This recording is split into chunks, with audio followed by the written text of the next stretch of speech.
Hello, welcome back to Money Talks. In case you're new here, my name's Ian.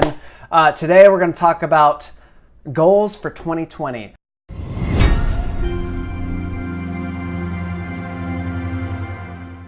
So I was inspired by Ben Chen over at Real Estate Simplified to develop some SMART goals for 2020. He had this really great idea. He said, like most people write down your goals, but let's do something better and let's make a video about it so we can watch it at the end of 2020. So, like he did for me, I'm inviting every one of you to go make some SMART goals for 2020. I have 6 goals for 2020.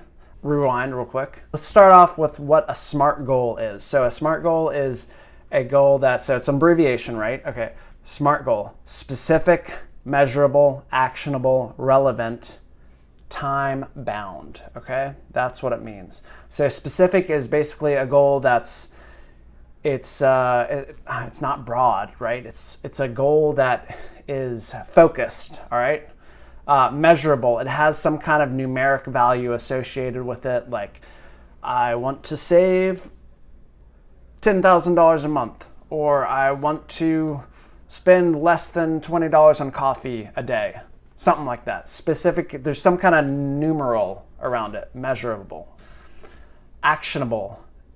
Basically, actionable is it's gotta be a goal you can take action on. So it's not just some pie in the sky goal. Like, for example, I want to stay warm this winter is not actionable. It's just a state of being. It's a state of existence. It's a temperature condition. A better example would be to say, I want to buy a Canada Goose jacket by the end of this week. Of course, that would be a terrible goal because those motherfuckers are expensive. The next goal, or the next part of the SMART, the R in SMART, is relevant. So that basically just means it's relevant to your life, what you want to do. It's not someone else's goal, all right? So it's relevant to whatever you want to do this year or whatever you like. And then the T in SMART is time bound.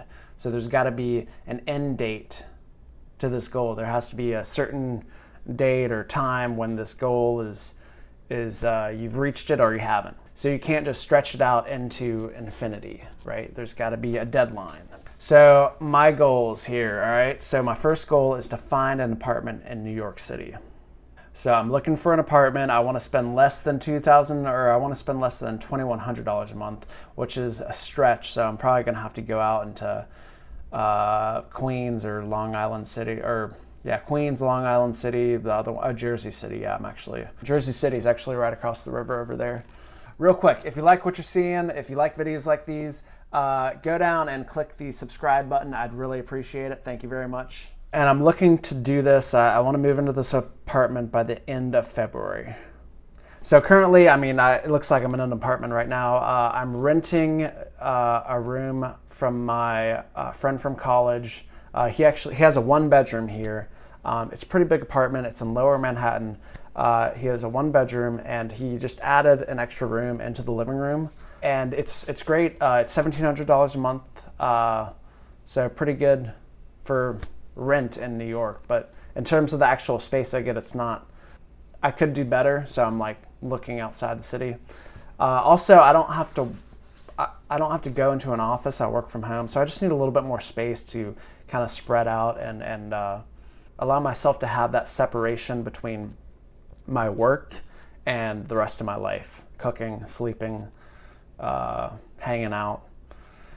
So I'm looking for something maybe about the size of this space, maybe 600 square feet. Goal number 2, start investing in other investment vehicles besides my retirement accounts. So I have a few brokerage accounts with Wealthfront. One of them is my house/real estate fund. And then I have another one that's my bridge fund. The bridge fund is go look at my bridge fund video. Just it's a cool little thing about, early retirement. You need a bridge fund, so just check that out. I'm also probably going to invest in some ETFs. I want to look into some real estate investment trusts. Those are pretty cool. They kind of allow you to invest in real estate without actually owning anything. It's almost like real estate crowdfunding, if you will. I'm also probably going to dabble in Robinhood a little bit. I remember I used Robinhood a few years ago, and I just didn't have the money to play around with it, so I just withdrew all my stocks. So I'll go in Robinhood, maybe buy a few ETFs. Nothing too crazy. I don't really like picking individual stocks. The other thing I'm going to continue investing in is this service called Worthy Bonds. It's basically a peer-to-peer micro-lending service. It's almost like a savings account. They give you 5% interest. I don't know how exactly. It's probably a little bit more risky. Well, it's obviously more risky than the savings account. But I've gotten 5% for the past few months. I mean, that's what they advertise. I like Worthy Bonds. Check them out. So all in all, I'm going to put $300 a month towards these different investment vehicles here. The third thing is I want to get involved in industry meetups in New York City. So a recruiter recently reached out to me about a month ago. I told him I wasn't interested in any job right now, but he told me about this clean energy network. So he hosts a happy hour once a month. I'm really excited to go check this out. I basically want to network and get to know other people in the clean energy industry in New York City. I really like energy efficiency. That's my job. But I also like demand response and energy storage and renewable energy, solar power, all that stuff. The utility industry, fascinating stuff. Anyway, don't worry about that. I just want to get more involved in my industry network in New York. My fourth goal is to do this once a week. I want to publish one video every week. Hey guys, so I'm about to take a shower actually right here. So just go down into the comments. You probably have a few goals for 2020. Just let me know, just tell me one of them. I'd love to hear what it is. Even better, make a YouTube video about your goals. Send it to me and I'll watch it. Just over the past year, I've really gotten into personal finance. I've been through pretty much everything now. I've been in a lot of credit card debt, and then I've seen the light of Dave Ramsey, and he's pulled me from the wreckage. But I've moved on from Dave Ramsey. I'm not really a fan of his style of money management. So I've discovered so many other people and influencers and thought leaders in personal finance. And so that's why I'm doing this YouTube. I want to document my journey, and I want to share it with you at least once a week for the next year. So that is my fourth goal. My fifth goal is to, kind of related to the last goal, is to become debt free. Now, right now I have about I have $5,000 of credit card debt and $8,000 in student loans. Now that's a lot better than if you asked me what my debt was a year ago. It would have been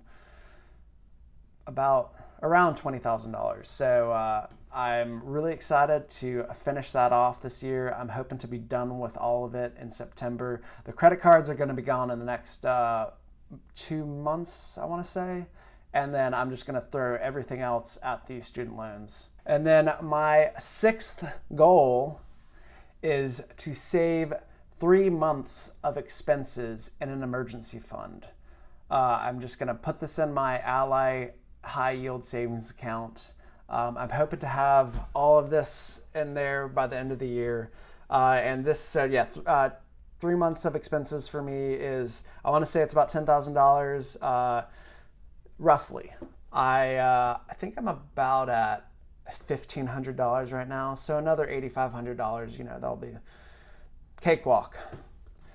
If you like this video, please subscribe first of all, but also like the video. If you don't like the video though, I would love to hear why you don't like the video. So please comment down below, and I will comment back, and we can start a discussion about why you don't like the video. I love comments. Just comment down below, please, for just to the YouTube algorithm. Thank you. Have a great day.